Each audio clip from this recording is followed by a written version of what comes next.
Welcome back, welcome back, welcome back. Everybody online, welcome back. Make sure we aren't missing anybody. I think we're good, we're good, we're good. All right, yes, awesomeness. All right, so what you just experienced is normal. If you have suggestions for snacks, feel free to text them to me. We're glad to accommodate in as much as we can.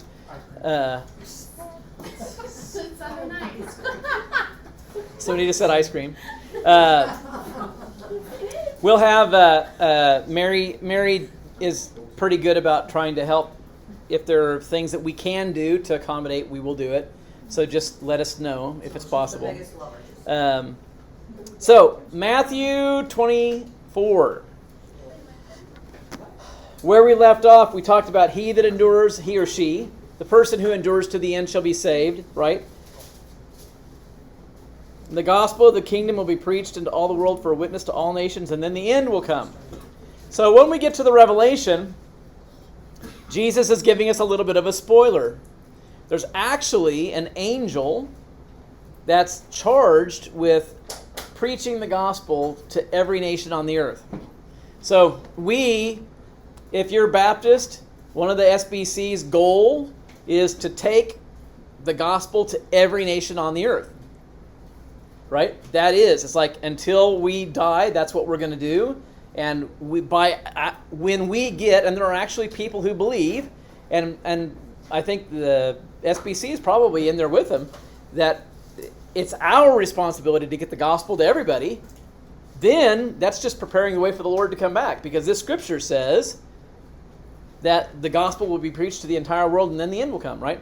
And some faith movements, and I don't know about Baptist, I can't answer this for Baptist specifically, but I do know that some believe that until we as the church do reach every nation, Jesus can't come back.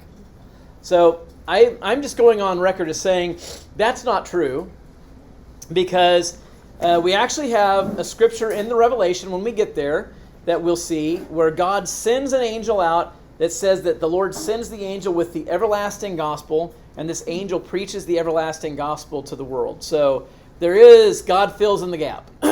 Doesn't mean that we should slack. I'm not suggesting that by any means, right? I think we should keep our focus to get the gospel to every tribe, nation, tongue, and people, right? The work that we're doing in Africa, my family, we have a personal missions project in Africa we began in 2008. We're actually in the midst of translating the Bible into the Yakoma language, because there is no scripture in the Yakoma language. And so we're in the process of translating the Bible into Yakoma. We've got about 5 of the New Testament books done so far. And so anyway, you don't have to be a denomination to do these things. You just have to ask God. I told the Lord one day, God, I want to translate a version of the Bible. And he's like, okay. And he just put the pieces together, and now we're doing it. So you just have to just ask the Lord. Just ask Him. You want to do something like wickedly sweet? Just ask God. Right?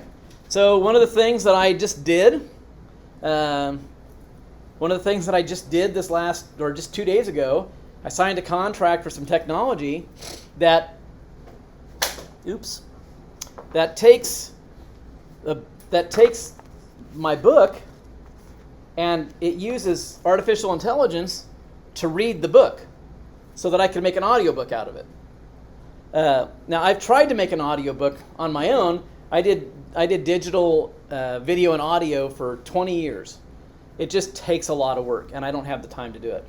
The beauty of AI right now is that I can take my script, I can take my book, adjust it so that it reads properly in English, because AI doesn't understand chapter, reference, and verse, right? So like 2 Corinthians 2:13, it would not read it as 2 Corinthians 2:13. It would read it differently, right? So you have to go through and tweak it a little bit. But it'll read the whole thing. And the beauty of it is that once I get the audio file, then all I have to do is I go back and I take the audio file, I submit it back to the AI engine, and I say, produce this in Russian. And it converts the entire book into Russian. And then I do the same thing in Spanish and French and German. And by this time in January, the first 2 books that I should have in 5 languages out on Kindle, and not on Kindle, but out on the Amazon books, Audible, thank you.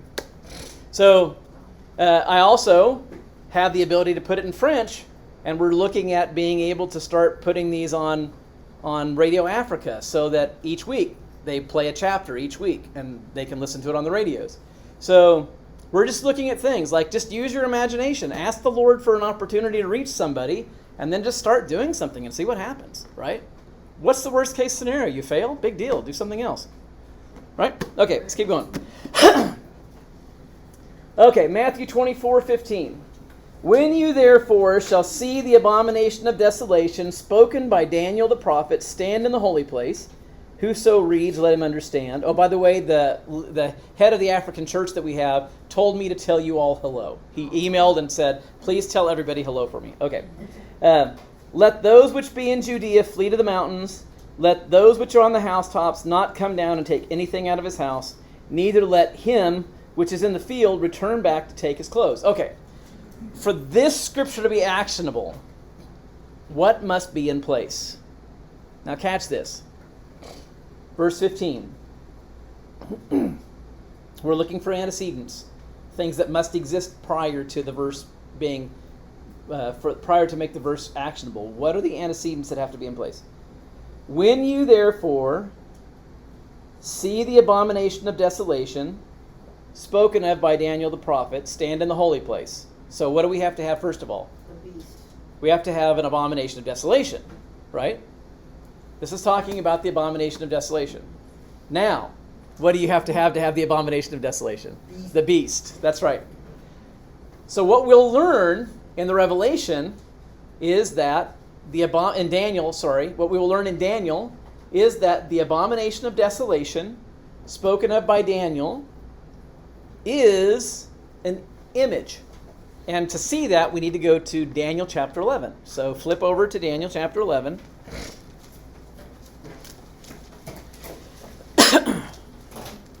So Daniel, so you've got the major prophets, Isaiah, Jeremiah, Ezekiel. Those are the big ones. And if you get to Isaiah, Jeremiah, or Ezekiel, just keep going to the right, and you'll get Daniel, because the Daniel is right after Ezekiel. Daniel chapter 11.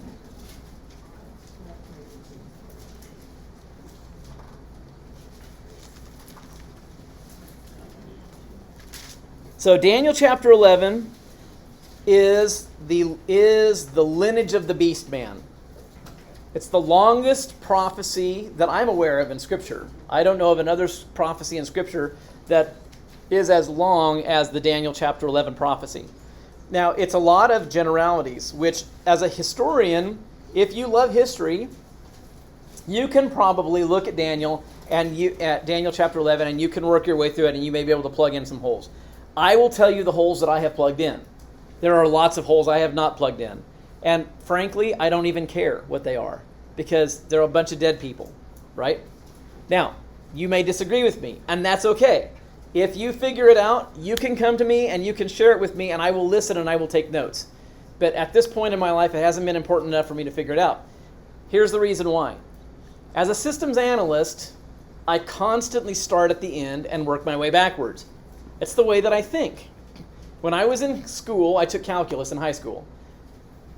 F, F, F, F, F. All the way through. The first 7 weeks, F, F, F. 33% on a paper. I did horribly. Horribly. I did not like calculus. I swore one day that I would end up taking calculus again and mastering it. I did, as an adult. I went back, and I love calculus.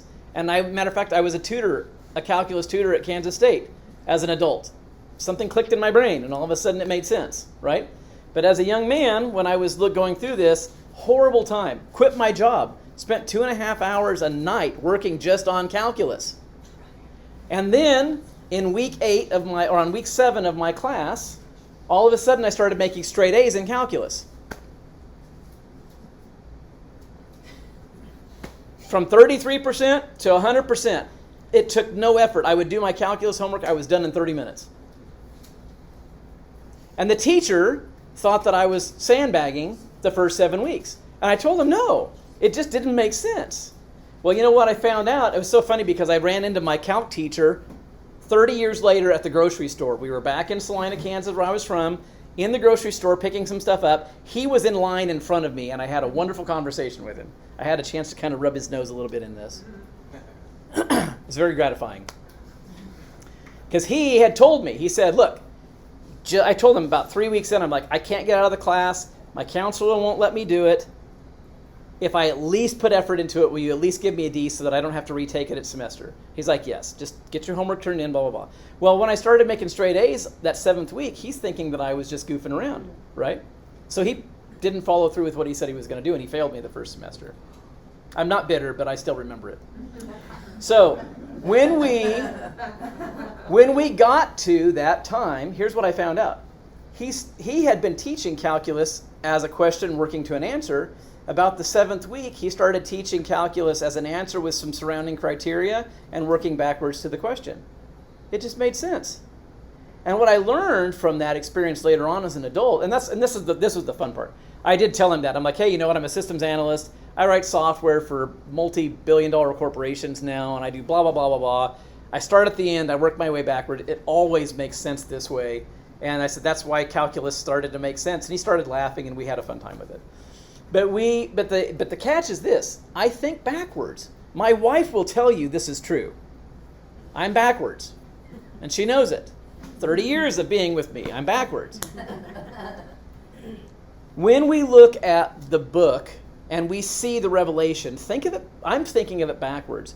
I'm starting at what we know. We know what the answer is. Jesus wins, right? That's the answer. Jesus wins. God wins. Jesus and God are united with man. It's like the Garden of Eden all over again. Everything is restored. We start there and we work our way backwards as we go through the books. And we get to Daniel chapter 11, verse 21. Now this is the king before the beast. What we're going to read here is the king that comes on the scene just before the beast. Now, maybe the kings prior to this guy would add some color to my life, but I don't care. Because I'm like, where I'm at right now, I just want to know who the beast is, because that's what's coming up on the agenda next, right? Verse 21. The beast, this is the guy before the beast, right? In his estate will stand up a vile person, to whom they will not give the honor of the kingdom, but he will come in peaceably and obtain the kingdom by flatteries. This is talking about the beast, right here. Verse 21. Verse 20 is the guy before him, and it says this. Just the guy that's the leader before the beast, it says, this person will be a raiser of taxes in the glory of the kingdom, but within a few days or a few years, he'll be destroyed, neither in anger nor in battle. So here we have the person that's the ruler before the beast, and then the beast himself. So the person that's ruling before the beast, we know this. They are a raiser of taxes for the glory of the kingdom, and they have a very short term. So I'm watching for that. Somebody who's a raiser of taxes for the glory of the kingdom, and who has a short term, they precede the beast. And then when the beast comes in, it says, he will be a vile person to whom they shall not give the honor of the kingdom, but he shall come in peaceably and obtain it. This tells us a really interesting piece. This says that there is a they who have the ability to convey the kingship, and they choose not to. Now, there are only a few styles of government in the world where a they can convey kingship. Democracy is one of them. It's not socialism, because socialism isn't a they conveying kingship. It's not communism. So file that away, and then move forward to verse 30. Verse 30. So the beast king is coming. He's doing exploits. He's battling, having fights, blah, blah, blah. Verse 30. For the ships of Shittim shall come against him. Now the Shittim is the coastal area of the Mediterranean, and most of that area would be known as Turkey right now. All right? So for the ships of Shittim, the coastal area of the Mediterranean, focused on Turkey, shall come against the beast man. Therefore, the beast man will be grieved and return, or turn around, and he will have indignation against the holy covenant, and this is what he will do. He'll return, but then he's going to have intelligence with those that forsake the Holy Covenant. So here we have this little piece. Tell me where you're reading and what translation? Daniel chapter 11, verse 30 right now. Verse 30. Okay. I'm King James. Okay. Daniel 11:30. So here's what we've got in Daniel 11:30. Here is Turkey. Sorry, I got to think backwards. Here's Turkey, and here is the beast man. He's coming in probably through the Strait of Gibraltar, which is the southern part of Spain, northern part of Africa, coming in west. Now, whether he's coming from the northern part of Europe and coming in the entrance or coming from Africa and coming in, we don't know. We just know that he's coming in from the west. He could be coming directly from the west. It could be coming from the United States. But he's coming into the Mediterranean. Turkey sends its ships out. They meet the beast man. He turns around and goes back the way that he came, gets on his cell phone, and calls some people in Israel and says, hey, you don't want this peace treaty any more than I want it. Work with me. And he actually finds a military presence inside of Israel that disagrees with what's happening for peace inside of Israel. And that military presence becomes an extension of the beast. And when we get to verse 31, that's what we read. And arms, or military, will stand on the part of the beast, and they will pollute the sanctuary of strength, and take away the daily sacrifice, and they will place the abomination that makes desolate. That's where we get the abomination of desolation. So we have the beast man can't come in with his ships. He gets turned around. He goes back, and instead he conjures up this deal with adherents to his political position inside of Israel, and gets them to be on his side. They then, the military presence, takes the image of the beast and places it in the holy place. And that's when the beast man declares, I'm God. Now, that event right there in Daniel chapter 11, verse 30 is talked about numerous times throughout Daniel and in the Revelation. It is the placing of the abomination of desolation. It's when the beast man tells the world that he is God and should be worshipped as God. So when we read back to Matthew 24, flip back over to Matthew 24. When we read in Matthew 24 these words, when you therefore see the abomination of desolation, 24:15. When you therefore see the abomination of desolation spoken of by Daniel the prophet. Well, we just read what Daniel talked about. One of the scriptures that he talked about it. When you see this, what do we see? We see a military force place some kind of an image, whether it's a flat panel display or a three-dimensional bust of his head or whatever. We don't know what it is yet. Based on what we've read, we don't know. We'll find out later. Whatever they did, they placed some object in the holy place, where the place that is supposed to be reserved for making sacrifice to God. They've placed, the military has come in, and the beast man has said, I am God, worship me. When you see that, what has to be in place for that to be actionable? Something, some technology. Right? Now think about this. Let's do a little history of technology here. 1994, the internet arrives. Right? Give or take some change. It's debatable. Al Gore maybe did it. Who knows? Right?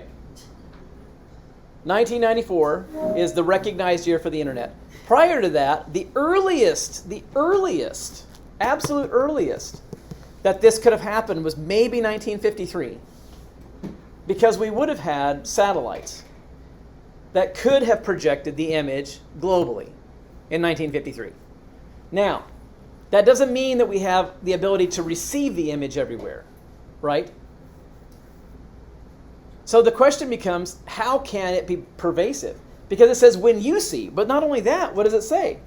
It says, when you see the abomination of desolation spoken of by Daniel the prophet stand in the holy place. Verse 16, let those that are in Judea flee to the mountains. Well, Judea is a 3,600 square mile area of geography. So you have to be able to see this simultaneously within a 3,600 square mile area. Well, that's a little difficult to do with a television with rabbit ears, right? How are you going to get electricity out to the field? Because what does it say next? Let him which is on the housetop not come down. Well, you could run an extension cord and you could watch TV on the top of your house. That's a possibility, right? Neither let him which is in the field return back to take out his clothes. Well, now you've limited it to some kind of a television device that can work off of batteries in 1953. So you see that we're limiting. The further in time we go back, the harder it is for everybody to be able to see the same thing at the same time. So let's assume that the internet is somehow part of the process of distributing this information. 1994, the internet comes about, still do not have the ability to do video. Camera phone, when? 1999. The very first camera phone comes out. Nokia creates it. Yay, Nokia. 2004, what happens? The smartphone arrives. But the mere existence of technology does not equate to the use of technology. Just because the phone exists in a showroom doesn't mean that people have it. And this says you're going to be in a 3,600 mile square area, you're going to be out in the field and up on top of a roof, and you're going to be able to see this all at the same time. This does not say when the goat herder that comes by your field tells you what he saw last month in Jerusalem. This says when you see it. So now we have to look at the diffusion of technology. How long does it take for a phone to get into the hand of an individual? Well, starting in 2003, they began to pick up steam. As of 2023, we have 6.75 billion smartphones on the face of the earth, and we have 8 billion inhabitants. That means that you are 6.75 out of 8 people away, almost 7 out of 8 people. If I were to ask you right now, how many of you have a phone that receives video or can receive a photograph? Let's raise your hand. Anybody online? What about you guys? Okay, let's do it the other way. Make it easier. How many of you have a phone that does not receive video or images? Would you please raise your hand? So 100% of the people here, and I'm squinting to see, and I believe it's 100% of the people online. So 1%. That's okay. Go you. I love it. Hold out, man. Hold out. If I didn't have to have it, I told Mary yesterday, I make my money in technology, but I will be so glad when an EMP happens. Technology no more. Let's go back to Big Chief and pencils, man. I'm all ready for it. So, catch this though. 6.75 billion out of 8 billion people have the technology in their hand to see something happen. That's now. This scripture could never have happened before our generation. It wasn't possible. Now, has it happened yet? No. Can it happen? Yep. Because the stage has been set. Not only that, but you know what? The people that don't have the cell phones, this poor guy over here is going to get slammed by 30 people. Look at this, look at this, look at this, right? Exactly. Yeah, you got it? It doesn't matter if you've got one or not, because you're going to be within arm's reach of someone that's got it, and they're just going to go like this, and now you're going to see it. There's no other time in the history of mankind that this could ever happen, you guys. Our generation is the first generation it's possible to see the beast revealed.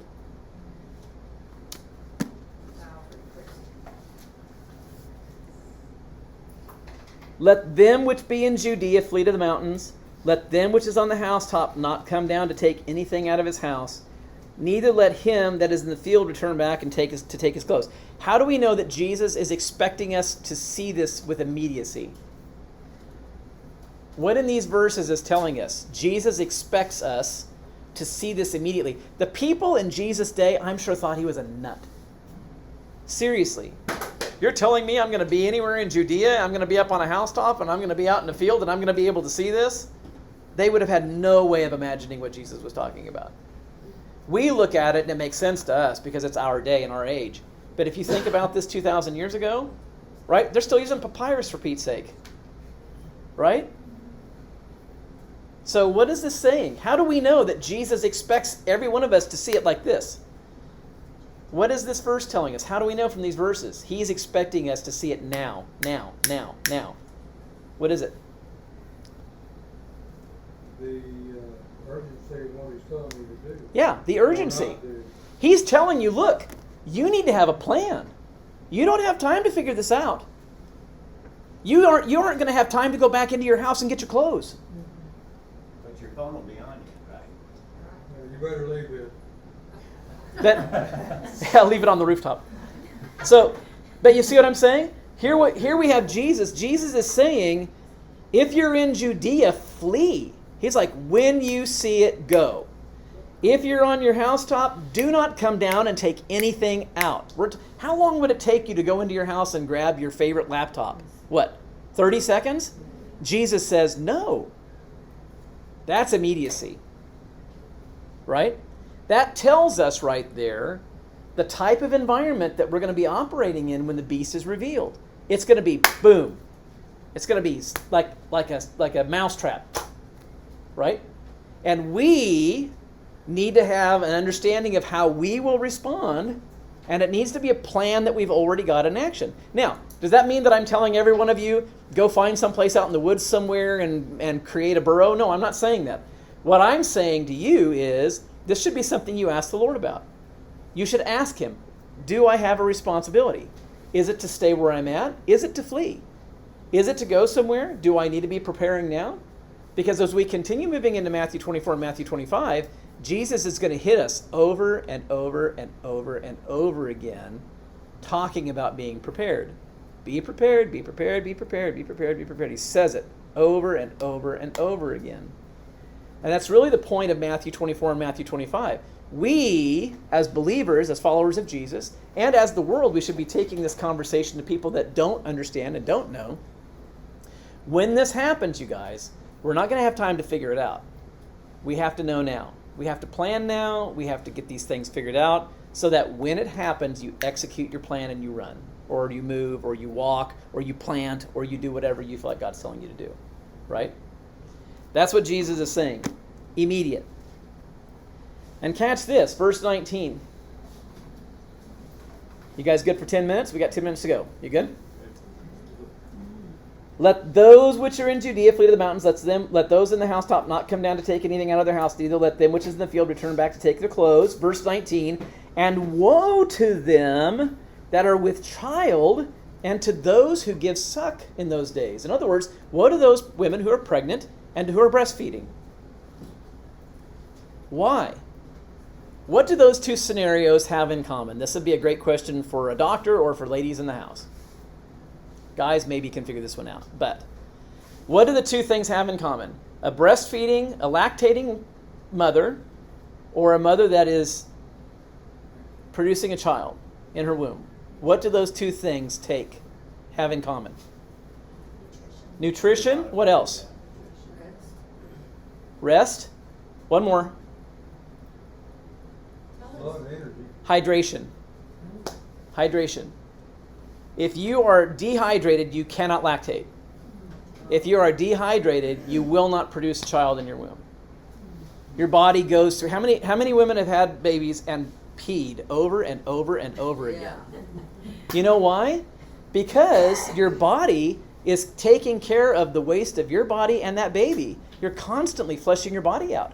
And if you don't have water to be able to urinate, and I'm just being honest with you, right? Jesus was being a little bit more safe in the way he's doing it, but I think we're all mature enough to handle this, right? If you don't have enough water and you're not flushing your body, what's going to happen? You're going to end up with sepsis or something like that. You're going to end up, the poisons are going to build up in your body. You're not going to expel them, and what's going to happen to the baby? It's probably going to miscarry. So what happens if you don't have enough food and you don't have enough water? You can't lactate properly. And so your breasts dry up, you don't have enough milk, the baby can't eat. Now what happens? Right? So these two things together, when Jesus says, woe to those that are with child and to those that give suck in those days, what has to be there for that scripture to be actionable? You have to have a decrease or a lack of water, a decrease or a lack of rest, and a decrease and a lack of food. So he's telling us those are going to be hard times for food, water, and rest. Now, when we get into the Revelation, we'll actually see where it specifically says that. Matter of fact, let me just go read the scripture to you real quick in Revelation. You don't have to turn there. I'll turn to it and I'll read it to you. Revelation. Hang on.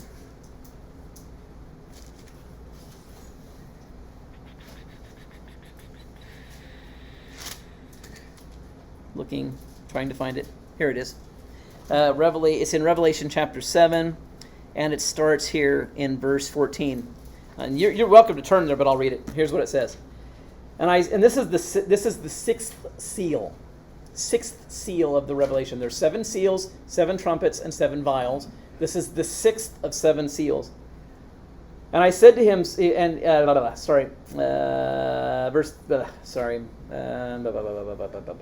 here we go, verse 13. One of the elders answered to me, said, "What are these which are arrayed in white robes?" He had seen a big, massive number of people, innumerable number of people in white robes. He said, "What are they and where do they come from?" Verse 14. And I said to him, "Sir, you know." And he said to me, "These are they which came out of great tribulation and have washed their robes white and made them white in the blood of the Lamb. Therefore they are before the throne of God, and they serve him day and night in his temple, and he that sits on the throne will dwell among them." Now catch this, verse 16. "They shall hunger no more, they shall not thirst any more, neither shall the sun light on them, nor any heat. For the Lamb that is in the midst of the throne will feed them, and lead them to living fountains of water, and God will wipe away the tears from their eyes." For that scripture to be actionable, what had to have happened? They had to have been hungry. They had to have been thirsty. They had to have been in the elements, because scripture says they would be no more. To be something no more means that you were prior to that point, right? The people that came out of the tribulation period, out of the beast period, were hungry and thirsty. They were in the heat, they were in the elements, and they were crying. Because this says that these people who died during that period are now being taken care of by Jesus himself. And he's feeding them. And he is letting them have water. And he is making certain that they're taken care of. And he is making certain that there is no more tears. So when we're reading about this in Revelation chapter 24, and we see how difficult it will be on women who are lactating and bearing child, we know that it's hard, because we know by the 6th seal of the Revelation that that's exactly what's happening. This is a time of great tribulation. The word tribulation in the Greek is the word thlipsis, and it means this. It's the pressing. It's like if you put grapes or olives in a press, and you put it and you just ratchet it down, and you ratchet it down, and you ratchet it down, and it goes, and it squeezes the juice out of the grapes or out of the olives, right? Until all that you're left with are these exhausted bodies of grapes or olives. That's what the Great Tribulation is. That's the word that is used to describe the Great Tribulation. It's thlipsis. It's the pressing of grapes or olives to extract every ounce of juice out of them and to exhaust the bodies of the grapes. So you can imagine for us what it might look like. When Jesus in Matthew 24 says, "When you do these things," he's saying take it seriously. We live in a first world country. It's hard for us to believe that we'll ever see things like that. But you know what? This happens all over the world, you guys. All over the world. The family that we have, the pastors that we support in Africa, we just had to move them out of their house. We built a house for them so they had a place to live. They only lived there a year. We had to move them out. Why? Because the Islamic Brotherhood was going door to door, shooting people in the head, raping their wives and killing their kids. Because they were Christians. So we moved them into the city, and so now we're renting a place for them so that they can be safe inside the city, because the Selika doesn't come into the city. They only do things on the outskirts. This is normal all over the place. The food that they have.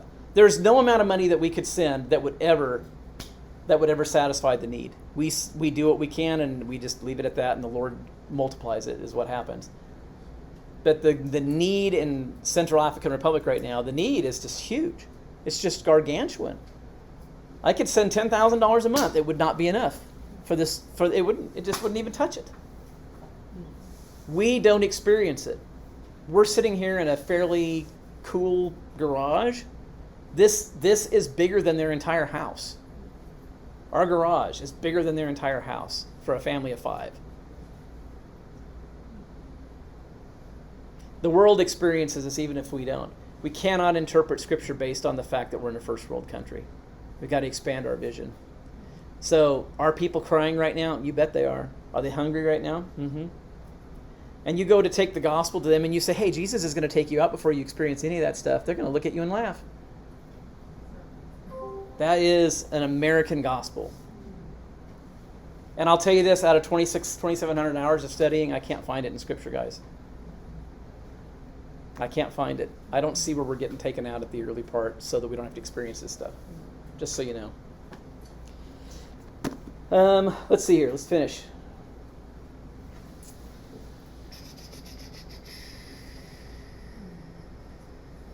Verse 20. Pray that your flight would not be in the winter, neither on the Sabbath day. Well, we talked about that just a little bit. Sabbath day, because you could only go 2,000 steps, right? You can only travel 3/4 of a mile. How are you going to get to the mountains on a Sabbath day? You're going to be forced with a decision to make. You're going to break God's commandment to save yourself, or you're going to honor His commandment and potentially lose your life. That's why Jesus said, pray that this is not on the Sabbath, because you're going to be forced with a very difficult decision. That is, you either disobey God or you lose your life. Verse 21, for then shall be great tribulation, such as was not since the beginning of the world to this time, nor ever shall be. Now catch this. Has Jesus said anything about the elect? Has He said anything about us being taken out yet? No. But listen here. For then, verse 21, shall be great tribulation, such as was not since the beginning of the world to this time, no, nor ever shall be. And except those days should be shortened, there should no flesh be saved. But for the elect's sake, those days shall be shortened.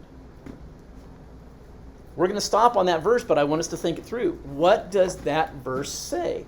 To be actionable, what does it say? Then will be great tribulation, verse 21, such as was not since the beginning of the world to this time, nor ever shall be. Verse 22, and except those days should be shortened, no flesh should be saved.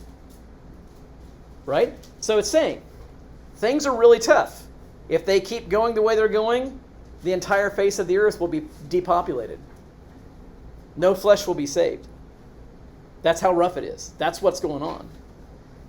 But for the elect's sake, those days shall be shortened. So let's talk about the word shortened for a second. If I have 2 strings that are this long, right here, is one shorter than the other? No. What are they? They're the same, right? Exactly. If I have 2 strings, they are the same length. They both start at the top, and they go down to here. For one to become shorter than the other, what do I have to do? Right? What happened to the top? Did I move my top finger? No, because the beginning point doesn't change. To make something shorter than something else, the overall length has to be different, right? Now, I could have moved the top, right? I could have moved the top part, but this Scripture says that the beginning, there is a beginning. It is a global beginning. We start with an immobile beginning point for the world. This says no flesh should be saved. That means that all flesh shares the same starting point. So for it to be shorter for the elect, what has to happen? It has to come up. That means that when the elect are gone, there's still more that's happening to the rest of the people that are experiencing what's left, right? So they both start out the same length. This one quits and this one keeps going. That's what makes shorter, right? And I know that sounds like super pedantic and very simplistic, but I think we miss these really simple things. Unless those days had been shortened means that we all start and experience it It hits the globe, and we are all in it together. We are all experiencing it, all experiencing it, all experiencing it. The elect stop experiencing it, and the rest of the world keeps experiencing it. Unless those days had been shortened for the elect, is what this is saying. So this is saying, guys, we are starting with the world, and we're going to experience however much of it we experience up to a certain point. And then the elect are pulled away, and the rest of the world continues to experience those days. These are Jesus' words, not mine. We just don't think about them, right? So in this case, in Matthew 24, and this is where we're going to stop for tonight, we have a global cataclysmic event that happens, that launches it. The days begin. The days are shortened for the elect, and the rest of the world continues to experience them. All right? So when we come back next week, we will pick up, we'll review, starting with verse 15. We'll just jump through 15 to 23 to review it, and then we'll pick up at verse 24. All right? Does anybody have thoughts, questions, anything that they want to ask or share before we call it quits for the night? Yes, ma'am. Could the days being shortened mean that the elect die? Oh, gosh, that's a good question. So the question she said is, could the days being shortened mean that they die? Well, I think what I would go back to in that verse is it says no flesh would be saved. So the inference is that they would be saved, right? That the elect would be saved. In the flesh. In the flesh, yeah. And as we continue moving forward into the rest of Daniel and the Revelation, what we see is that there is the catching away of the church that actually does happen. The elect are taken, right? And we'll read about it here in Matthew 24 in just a little bit, probably next week. And that's not when the day is shortened. That's not when the elect will be. It could be, yeah. I think that's when it is, personally. I think that our time here on earth happens to be shortened by the catching away of the church. But the real question is, how much of the days do we share together until the catching away happens? But that doesn't start until, so we're not in those days. What? Say it again? You're not in those days yet. Like as of today, are we? No, not yet. Because we have to wait for the beast. Yeah, well, what this is saying is you're going to have wars and rumors of wars, plagues, pestilences. The beast has to be revealed, right? The beast hasn't been revealed yet. Yeah. What scriptures does it talk about the taking away? You can read about that in 1st and 2nd Thessalonians. Both of the books in 1st and 2nd Thessalonians talk about the catching away of the church. And you'll read it also in Revelation 14. And 1 Corinthians 15. Well, when you think about in Revelation when John's given his vision, he was there this day.